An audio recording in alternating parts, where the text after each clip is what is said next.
ಒಳ ಮೀಸಲಾತಿ ಜಾರಿಗೆ ಒತ್ತಾಯಿಸಿ ಬೀದರ್ನಲ್ಲಿ ಇವತ್ತು ಬೃಹತ್ ಹೋರಾಟ ನಡೆಯಿತು. ಮಾದಿಗ ಸಂಘಟನೆಗಳ ಒಕ್ಕೂಟದ ವತಿಯಿಂದ ಹೋರಾಟವನ್ನ ನಡೆಸಿ ಆಕ್ರೋಶವನ್ನ ಹೊರಹಾಕಿದ್ರು ಮಾದಿಗ ಸಮಾಜದ ಮುಖಂಡರು. ಬೀದರ್ ನಗರದ ಅಂಬೇಡ್ಕರ್ ವೃತ್ತದಲ್ಲಿ ಮಾನವ ಸರಪಳಿಯನ್ನ ನಿರ್ಮಿಸಿ ಹೋರಾಟವನ್ನ ಮಾಡಿದ್ದಾರೆ. ರಾಜ್ಯ ಸರ್ಕಾರ ಹಾಗೂ ಮುಖ್ಯಮಂತ್ರಿ ವಿರುದ್ಧ ಧಿಕ್ಕಾರವನ್ನ ಕೂಗಿ ಆಕ್ರೋಶವನ್ನ ಹೊರಹಾಕಿದ್ದಾರೆ. ನಾಗಮೋಹನ್ ದಾಸ್ ವರದಿಯನ್ನ ಕೂಡಲೇ ಜಾರಿ ಮಾಡಬೇಕು, ರಾಜ್ಯ ಸರ್ಕಾರ ಹೊರಡಿಸಿರುವಂತಹ ನೇಮಕಾತಿ ಆದೇಶವನ್ನ ಹಿಂಪಡೆಯಲು ಒತ್ತಾಯವನ್ನ ಮಾಡಿದ್ದಾರೆ. ಹಳೆಯ ಮೀಸಲಾತಿ ಅನ್ವಯ ನೇಮಕಾತಿ ಮಾಡುವಂತಿದ್ರೆ ಆಯೋಗದ ವರದಿ ಯಾಕೆ ಬೇಕು? ಒಳ ಮೀಸಲಾತಿ ಜಾರಿಗೆ ಆಗದೆ ಯಾವುದೇ ನೇಮಕಾತಿ ಆಗಬಾರದು ಅಂತ ಒತ್ತಾಯವನ್ನ ಮಾಡಿದ್ದಾರೆ. ಇನ್ನು ಒಳ ಮೀಸಲಾತಿ ಇಲ್ಲದೆ ನೇಮಕಾತಿ ಮಾಡಿದ್ರೆ ಕರ್ನಾಟಕದಲ್ಲಿ ರಕ್ತಪಾತವಾಗುತ್ತೆ.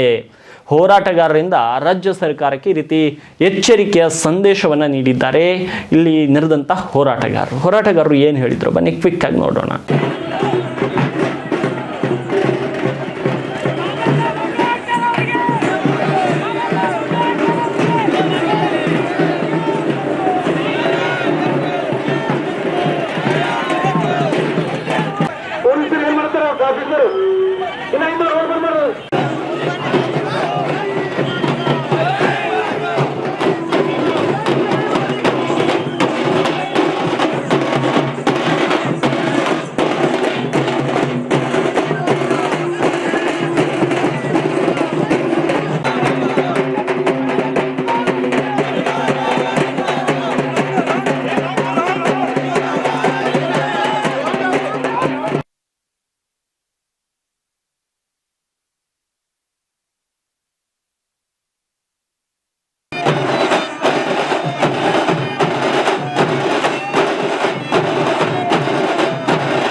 ಕರ್ನಾಟಕ ಮಾದಿಗ ಹೋರಾಟ ಸಮಿತಿ ವತಿಯಿಂದ ಬೀದರ್ನಲ್ಲಿ ಒಂದು ಬೃಹತ್ ಹೋರಾಟ ಮಾಡ್ತಾ ಇದೀವಿ.